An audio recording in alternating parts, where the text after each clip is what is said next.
오늘 큰 절망하는 자에게 위로하는 제목으로 고린도후서 1장 3절부터 10절의 말씀을 전하기를 원합니다. 이 땅에 큰 절망을 가졌던 한 사람을 먼저 소개하기를 원하는데, 박진식이란 사람입니다. 이 사람은 이남 1년으로 우량아로 태어나서 잘 컸습니다. 그러나 7살에 부감성성 기능 한증증에 의해서 석회화증이 오므로 말미암아 7살에부터 몸이 이상해져서 결국 9살에는 붙잡지 않고는 일어날 수가 없었고, 초등학교 졸업할 때는 누울 수밖에 없었고, 그리고 의사가 이 병으로 인해서 20살을 넘지 못한다 했지만 지금은 누워서 자판기를 두드리면서 살면서 그가 쓴 책이 절망은 희망의 다른 이름이다. 여러분은 이런 책을 쓸 수 있겠습니까? 이런 고통의 밤에 이런 노래를 할 수가 있겠습니까? 여러분이 그때 당할 때 난 절망은 절망이야, 나를 하나님이 버리신 것 같고, 여러분의 자녀가 이렇게 될 때 절망은 희망의 다른 이름이다라고 책을 쓸 수 있고 노래할 수 있겠습니까? 여러분에게는 어떤 큰 절망이 여러분에게 있습니까? 여러분 살다 보면 모든 사람들에게 절망, 또 큰 고난, 역경이 없을 수는 없다고 생각이 되어집니다. 우리가 첫 번째 한번 교훈을 얻고자 원하는 것은 절망은 누구에게 있다는 겁니다. 오늘 본문을 쓴 사도 바울에도 절망은 있었습니다. 환난은 있었습니다. 고난은 있었습니다. 그러나 누구나 있다고 한다고 해서 반드시 없으면 문제다라고 하는, 너무 고난을 미화시키는 그런 것도 문제가 있고, 고난이 있으면 그 사람은 하나님의 축복이 떠나간 거야, 번영신학적으로 이렇게 고난을 부정적으로만 보면 아니 되는 것을 이렇게 건전한 기독교에는 너무 극으로만 가면 안 된다는 거, 고난은 있을 수도 있지만 반드시 없으면 안 된다, 이것도 문제고, 또 고난 자체가 이런 고난 자체가 이게 축복이 없는 사람들의 특징이다, 막 이러면서 너무 번영신학적으로 보는 것도 문제고, 고난은 딱 중립입니다. 고난은 있을 수도 있고 고난은 없을 수도 있고, 소극적 고난이 있고 환난이 있고 적극적 고난이 있을 수 있습니다. 소극적인 건 뭡니까? 우리가 살다 보면 팬데믹 때문에 우리가 마스크 쓰고 활동 못했지 않아요? 예배도 못 드렸고 식당도 못 갔고, 그래서 수많은 사람들이 그 일로 말미암아 직업도 잃고 많은 사람들이 어려움을 당했지 않았어요? 이런 일이 또 없다고 어떻게 보장됩니까? 또 이런 일들이, 자연재해가 얼마든지 우리에게 올 수 있지 않아요? 이거 소극적인 거예요. 그냥 원하지 않는데 오는 거예요.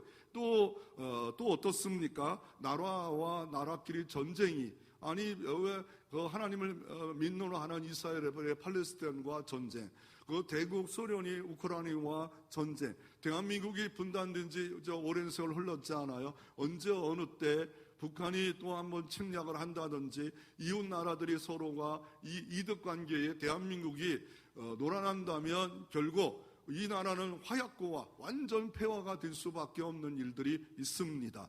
그러므로 소극적으로 원하지 않아도 이런 고난이, 환난이, 우리에게 절망이 다가올 때가 있습니다. 그러나 적극적인 건 뭐예요? 주님 때문에 고난당하는 거예요.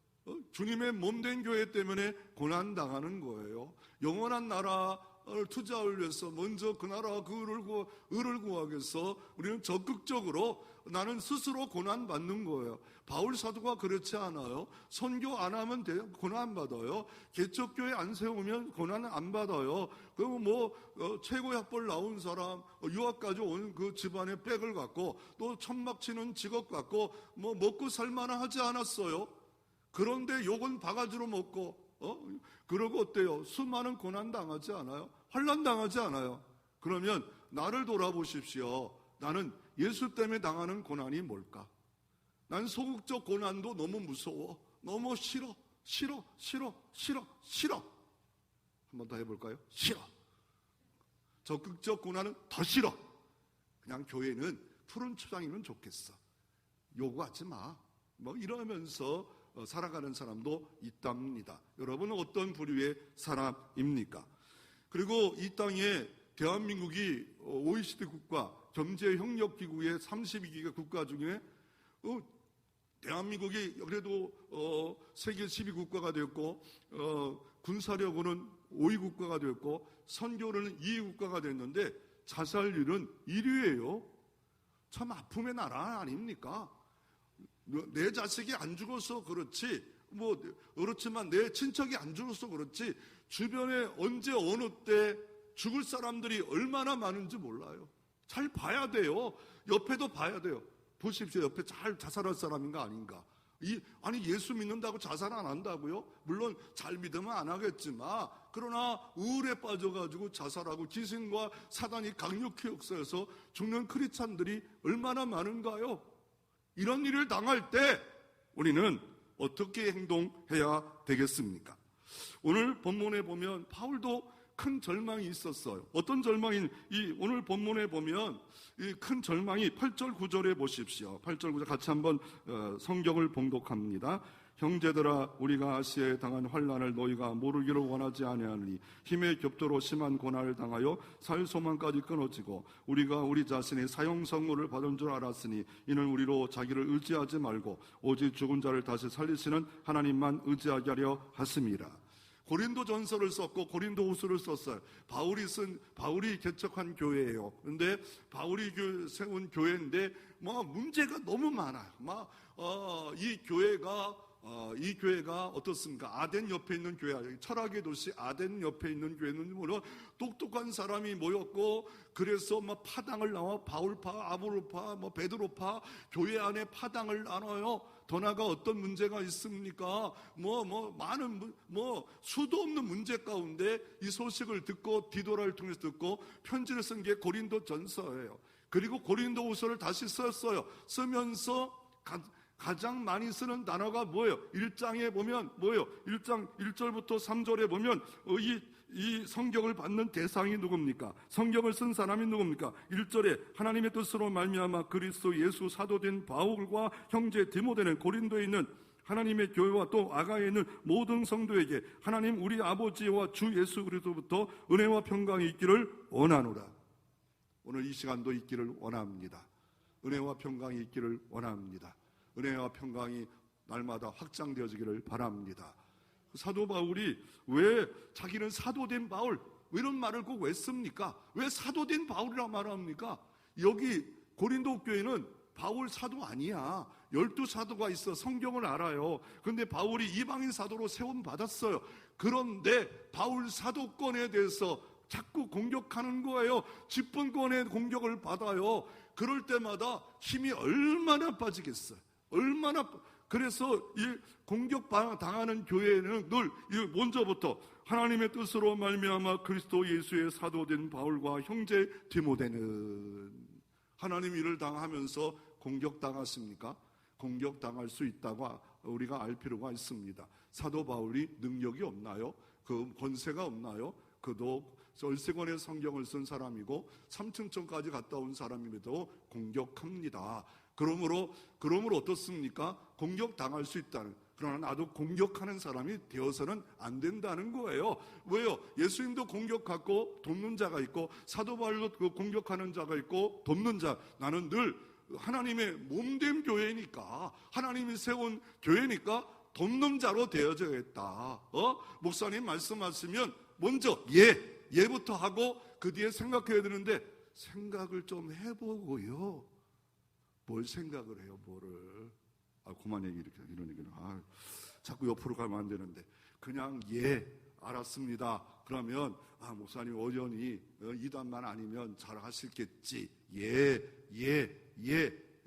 알아보고요. 뭘 알아봐요. 알아보면 별소리 다 나오죠.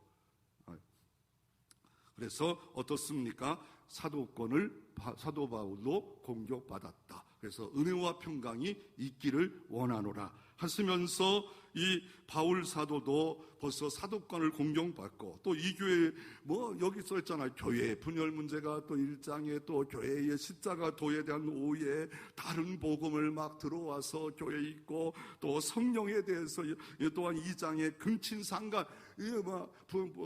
근친상간의 문제, 불신 법정을 송사를 해야 되냐 안 되냐, 교회 문제에 대해서 갖고 법정에 나가야 되냐 안 나가야 되냐, 또 도덕적 태만, 또 결혼 문제와 이혼 문제, 우상 제물에 대해서 공중 예배의 문제, 부활의 문제. 여러분, 신앙의 답을 좀 알고 싶으면요, 고린도전서를 펴놓으면 돼요. 이렇게 많구나. 고린도 교회를 근데 하나님의 교회래요. 고린도 교회를 거룩한 성도래요. 하나님이 그렇게 명하셨어요. 문제가 많아요. 싸움도 있어요. 다툼도 있어요. 그럼에도 불구하고 하나님은 사랑했어요. 그러므로 뭡니까? 문제 없는 교회 없고, 문제 있어도 하나님은 교회로 본다, 성도로 본다. 그리고 나도 똑같다. 나는 문제투성이다. 문제가 너무 많다. 나는 내가 보기에는 대단한 신사적이고 겸손하고 온유한 것 같아도 하나님의 눈으로 보면 나만큼 더러운 사람이 없지 않아요? 그러므로 우리가 하나님 앞에 교만 떨고 오만 떨 이유가 뭐 있겠습니까?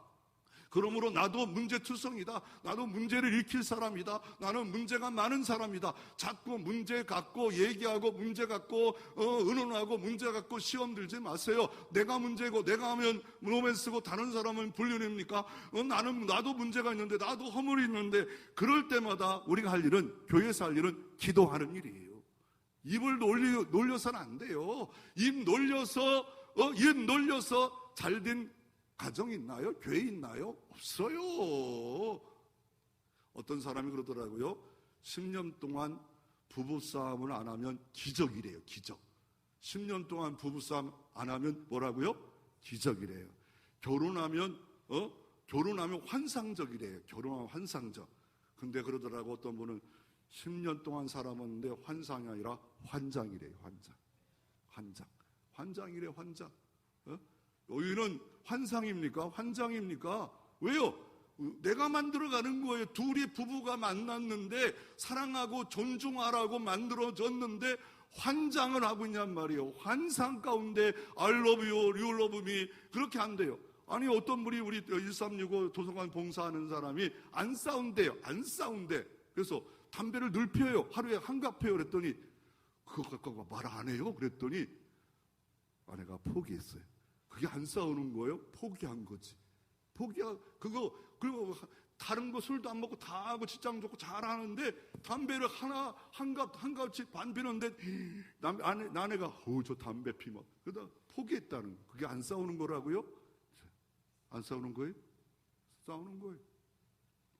이런 얘기하면 한도 끝도 없고요. 문제는 어느 교회나 어느 곳에나 있고, 나도 문제를 일으킬 수 있기에 문제가 있을 때마다 하나님을 의지하고 기도해야 된다. 바울도 얼마나 큰 문제가 있는지 고린도후서 11장 23절에 보면 이렇게 말합니다. 이게 고린도후서 뒤쪽에 보면 그들이 그리스도의 일꾼이냐 정신없는 말을 하거니와.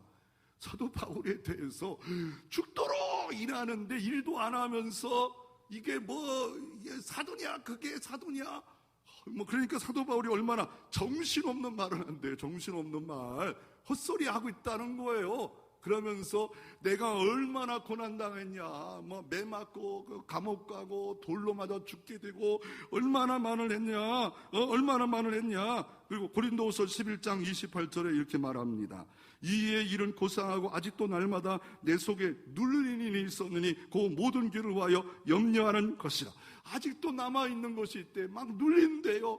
선교하는 것 때문에 눌린대요. 전도하는 것 때문에 막 눌린대요. 마음이 막 애달아서 이 문제 복되게 어떻게 해결할 수가 있을까? 야, 고린도 교회 이러다가는 완전 박살나는데 이거 어떻게 해결해 줘야 될까? 이거 빌립보 교회가 어떻게 해야 될까? 눌리는 게 있어. 그리고 날마다 날마다 염려한대요. 선한 염려예요. 복된 염려예요. 여러분, 주님의 몸된 교회를 위한 염려가 뭐가 있냔 말이에요. 어떤 근심이 있냔 말이에요. 먼저 그 나라 구하면 모든 것을 더하신다는데, 그 염려 눌리는 것이 사도 바울은 날마다 있대요. 날마다 하나님의 일을 안 하니까, 기도 안 하니까 뭡니까? 마귀와 귀신들이 아예 방학을 해버려요. 방학을 해서 건들 이유가 없어요. 하나님 일을 조금 하면 눌리는 것이 있어요. 염려스러운 것이 있어요. 선한 염려, 선한 근심, 그게 있단 말이에요. 그거를 입으로 내지 마시고 뭘 하라고요? 기도하라. 제발 입으로 내지 마세요. 입 밖에 근데 그만 얘기해야죠. 두 번째로, 절망 속에 하나님만 의지하면 위로가 있습니다. 요새 나 버릇 나쁜 거 하나 생겼어. 얘기하다가 그만해야지. 절제하겠다는 거예요. 그냥 좋게 봐주세요. 이상하게 하다가 그만해야지. 이러더라고요. 안 해던 일 하더라고요. 이제 나이가 들었나요? 이제는 그만해야지 그러더라고요. 내가 세례 요한도 아니고 엘리야도 아니고 뭐 해도 반응에서 변화가 확 일어나면 하지만 하나님께 맡기는 거예요. 그래서 둘째로, 절망 속에 하나님을 의지해야 됩니다. 왜 의지해야 되냐면 9절을 우리 함께 성경을 봉독합니다. 9절 같이 한번 읽어봅니다. 우리는 우리 자신이 사형 선고를 받은 줄 알았으니 이는 우리로 자기를 의지하지 말고 오직 죽은 자를 다시 살리신 하나님만 의지하게 하려 하심이라. 여태까지 사형 선고 받은 것 같은 일이 때, 저는 사형 선고 받은 경험이 없어요. 그 아픔 몰라요. 감옥에 들어간 적도 없어서 감옥의 아픔도 몰라요. 물론 몸이 병이 걸렸다 낫는 것이 있게 그건 조금 이해하지만 이런 것들이 경험 없으면 잘 모르잖아요. 사형수가 얼마나 이런 아픔이, 사도 바울은 그 고난과 절망과 환란이 사형 선고 받은 것 같은 이런 일들이 있었대요. 그럴 때마다 당장은 사형 선고인데 어느 순간에 보니까 다시 살리시는 하나님이 살려 놓았대요. 그 살리시는 하나님이 여전히 사도 바울을 사랑하기에 살리실 줄로 내가 믿노라. 이게 믿음입니다. 이 믿음이 있으면 역사가 나타납니다. 기적이 있습니다. 그래서 어떻습니까? 하나님을 바라보는 거예요. 어느 날 아브라함이 믿음의 조상인데 하나님이 갈대아 우르에서 불렀어요. 그리고 복 주시겠다 출발시켜 놓고 땅을 봤더니 황무한 땅에 갈대우르보다 문화 발생지였다가 더 쓸모없는 땅에 갖다 놓고 자녀를 주겠다, 나라를 주겠다, 커지겠다. 그런데 아무것도 없어요. 심지어 자녀를 주겠다는데 75세에 불러놓고 나이가 85세가 됐어요. 아내는 좀 75세가 돼서 모든 애를 낳는 것이 끝났어요. 그런데 낙심하고 있고 절망하고 있는 이 아브라함을 밤중에 불러요. 아브라함아 아시지 않아요? 바깥에 밤에 나와봐라. 위를 봐라. 그랬더니 뭐 있냐? 별들이 있다. 별들의 수를 세어봐라. 세어할 수 없는데 네 자녀를 이와 같이 주리라. 그랬더니 아브라함이 믿을 수 없는 것을 믿었더니 하나님의 역사가, 이삭이 탄생하는 역사가 이루어 주셨습니다. 별을 보십시오. 자연을 보십시오. 보라고 할 때 보면, 하나님이 감동 주실 때 하면 하나님이 태의 문을 사라에게 열어주시는, 기적으로 함께하는 역사가 이루어 주실 줄로 믿으시기를 바랍니다. 그래서 하나님은 우리에게 그늘 드시고 장막으로 날개로 암탉이 새끼 닭을 품듯이 이게 들어오라 내 품으로 들어오라. 오늘도 암탉이 새끼 닭이 품듯이 주님은 전능하시고 창조주고 독생자 예수 그리스도가 십자가에 죽게 하신 분이, 그분이 우리를 부르시고 계십니다. 그럴 때 우리가 할 것은 하나님만 의지할 필요가 있는 겁니다. 그래서 왜 의지합니까? 오늘 본문의 3절에 보면 찬송하리로다. 그는 우리 주 예수 그리스도요. 구원자라는 거예요. 구원자이고 그 구원자 하나님이다. 창조주 하나님, 전능하신 엘샤다의 하나님, 그 하나님은 또한 어떤 하나님? 자비의 아버지요. 원어에 보면 자비들의 아버지요. 자비가 한 가지가 아니라 자비가 무궁하신 아버지요, 또 위로의 하나님인데, 어떤 위로? 모든 위로의 하나님, 불가능한 가운데 위로할 수 있는 하나님. 인간은 어떻게 위로할 수 없지만 모든 자비 하나님이, 모든 위로의 하나님이 있기에 찬송하리로다, 찬양하자고 말하고 있습니다. 사도 바울은 로마서 5장 3절 4절 이렇게 말합니다. 환난에 대해서 공식을 말하면 우리가 환난 중에 즐거워하나니 이런 환난은 인내를 낳다. 인내는 연단을, 나를 만들어간다, 성품을 만들어간다, 소망을 만들어간다. 그리고 연단은 소망을 이룰 줄로 알미라. 하나님을 의지하는 삶을 산다는 거예요. 환난 없이는 방탕자가 되고 방심자가 되어, 만약에 예를 들어 내 자녀가 죽을 병에 걸렸어요. 그러면 어떻겠습니까? 둘 중에 하나, 자포자기, 아니면 하나님 앞에 이판사판 살려주세요. 나를 데려가든지 살려주세요. 하나님께 소망을 강력하게 두지 않겠어요? 그러니까 좋을 때 기도하세요. 좋을 때 의지하세요. 겁주냐고요? 제가 겁줘가지고 뭐 하겠어요? 야고보서 1장에 형제들아, 너희가 여러 시험을 당하든 온전히 기쁘게 여겨라. 시험 볼 때 기롭지 어떻게 온전히 기쁘게 여겨요? 하나님이 내게도 여러 가지 시험을 통하여 하나님 나를 키워 테스트하고 복 주시는 역사가 있다는 거예요. 여러분의 시험거리는 뭡니까? 인간관계입니까? 일하면서 인간관계 때문에 시험이 왔습니까? 섭섭해. 나를 앞세우지 않아? 내 말을 안 들어? 막 이게 섭섭이가 교회마다 역사하더라고요. 섭섭이가 역사하면 인사도 안 해요. 너 잘해봐라. 내가 도움없이는 될 것 같으냐? 부부 사이도 네가 밥 해먹어. 우리 아내가 그렇게 한다는 거 아니고요. 잘하고 있어요. 꼭 그렇게 얘기하면 우리 사모예를 쳐다보더라.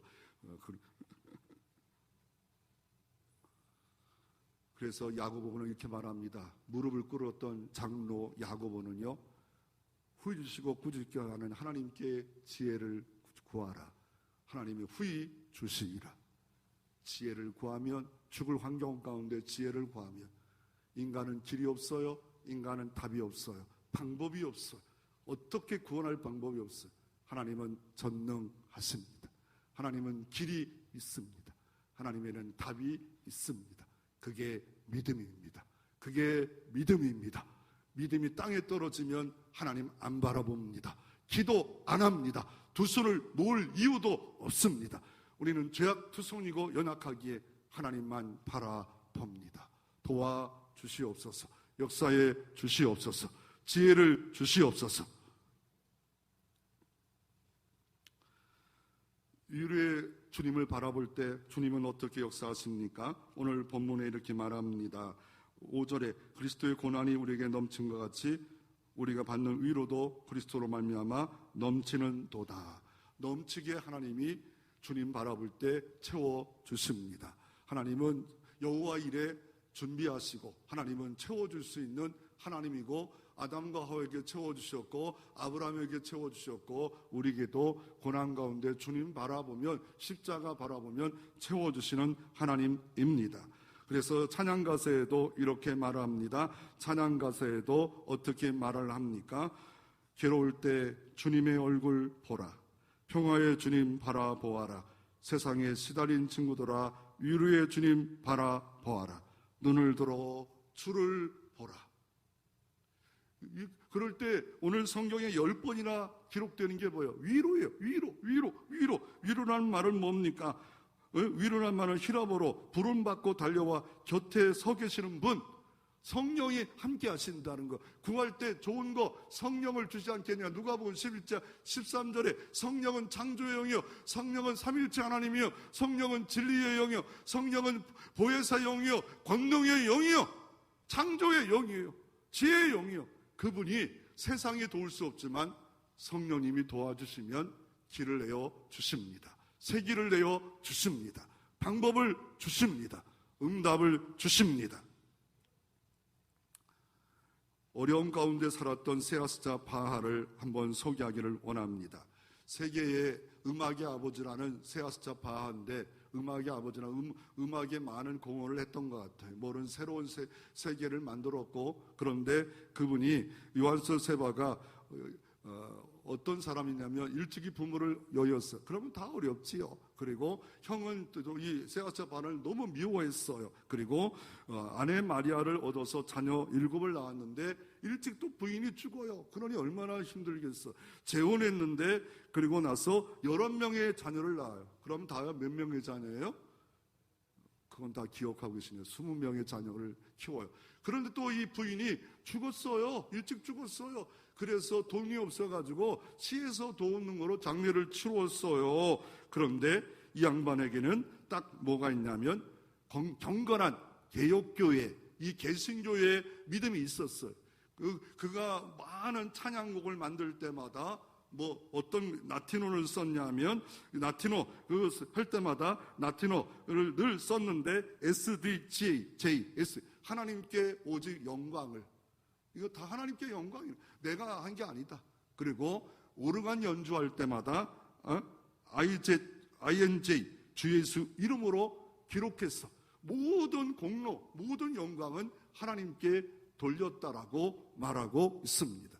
그는 모든 환난 가운데, 절망 가운데 하나님을 작곡하는 일에 모든 것을 들여서 하나님의 영광의 도구로 사용했지, 편할 때, 아무 일 없을 때 그게 만들어진 게 아닙니다.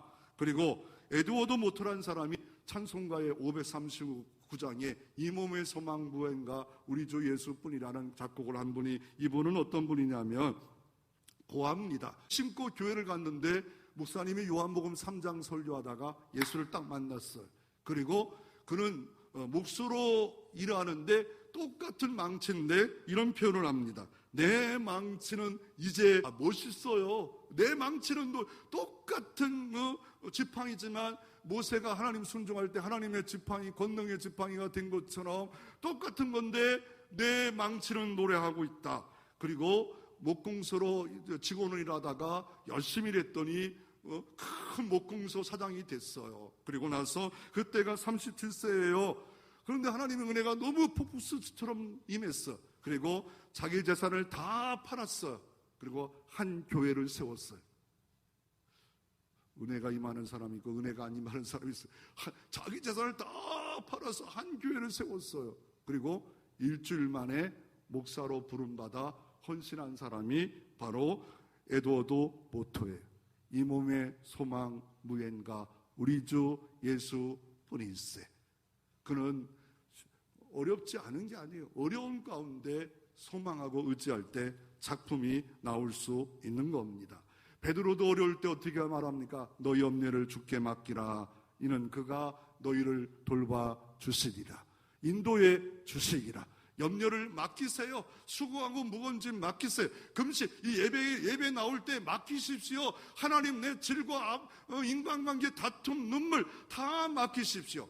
그러면 주가 인도하는 역사가 오늘도 일어날 수 있습니다. 그리고 완벽하게 다 이루지 않을 때가 있기 때문에 계시록 21장 3절 4절에 너희들이 내 집에, 영원한 집에 올 때 내가 너의 눈물을 닦아 줄 것이다. 이 땅에 닦아줄 눈물이 있어요. 다 닦아버려가지고 미리 다 닦아버려. 닦을 일을 안 해요. 눌림도 없고 십자가 안 져요. 그러니까 닦을 일도 없는 사람이 되면 어때요? 그러나 내 눈물을 닦아주겠다. 예수 때문에 당하는 고난, 주님의 성육시한 연장인 그리스도의 몸된 핏값으로 주님의 교회를 위한 고난, 눈물을 닦아줄 눈물이 있을 필요가 있지 않겠어요? 주님이 위로의 주님으로 등장했던 성경을 한번 소개해. 누가복음 7장에 보면 예수님의 행렬과 죽은 자의 행렬이 딱 마주칩니다. 나인성에 있었던 일입니다. 그 집에 과부의 아들이 갑자기 죽어요. 청년이 죽어요.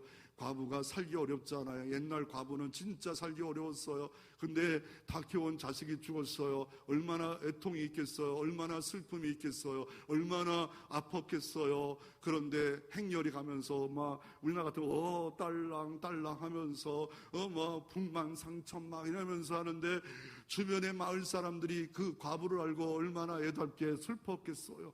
그러면서 예수님의 행렬이 맞췄어요. 마귀가 비웃지 않아요. 이 세상은 죽음이다. 이 세상은 슬픔이다. 이 세상은 큰 절망이다. 예수님이 마음이 너무 슬펐어요. 그래서 어떻게 합니까? 그냥 비껴가신 게 아니에요. 어떻게 해요? 그 두 행렬이 딱 맞춰서 예수님이 관에다가 손을 댔습니다. 청년아 일어나라. 그 순간에 죽은 자를 살려 놓으셨습니다.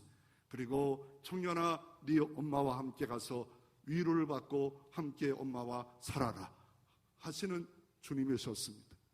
이 나이란 뜻이 뭔지 알아요? 위로한 동네입니다. 참 위로자 예수 그리스도가 참 위로자다. 주님이 손을 내밀어 주셔서 내 아들 시체입니다. 관에 손을 대어 주시옵소서. 그럴 때 기적의 하나님, 치유의 하나님이 오늘도 역사할 줄로 믿으시기를 바랍니다. 주님의 몸님 교회, 이 교회에 와서 기도할 때 더 큰 주님의 위로의 손이 여러분의 어려움을 만져주시는 역사가 일어나기를 바랍니다. 하나님은 오늘도 일하시는데 어떻게 일하십니까? 낙서를 작품으로 바꿀 수 있는 분입니다. 애들이 자기 집 담벼락에다 막 낙서합니다. 그냥 둡니다. 그랬더니 아버지가 뭐냐면 그림을 그리는 사람이라 낙서를 다 해서 아름다운 작품을 아버지가 만들어 줄 수가 있지 않겠습니까? 저는 못 만들겠지요. 그러나 예술 작가라면, 그림 작가라면 얼마든지 낙서된 그 탐을 아름답게 작품으로 만들어 갈 수 있지 않겠어요? 다 깨진 돌을 갖고 모자이크를 만들어서 뭔가 작품을 만들 수 있지 않겠습니까? 여기 영상에 보면 피카소의 황소머리라는 작품이 있습니다. 1947년에 피카소가 만든 겁니다. 뭐로 만들었냐면 다 버려진 자전거입니다. 자전거의 안장이 머리가 됐고 자전거의 핸들이 뿔이 됐습니다. 그리고 1947년에 만들었고 최근에 경매가 됐는데 292억의 경매를 했습니다. 속으로 놀라지도 않고 저거 나도 하나 있으면 얼마나 좋을까도 없고 이러지 않겠어요? 왜 그랬을까요?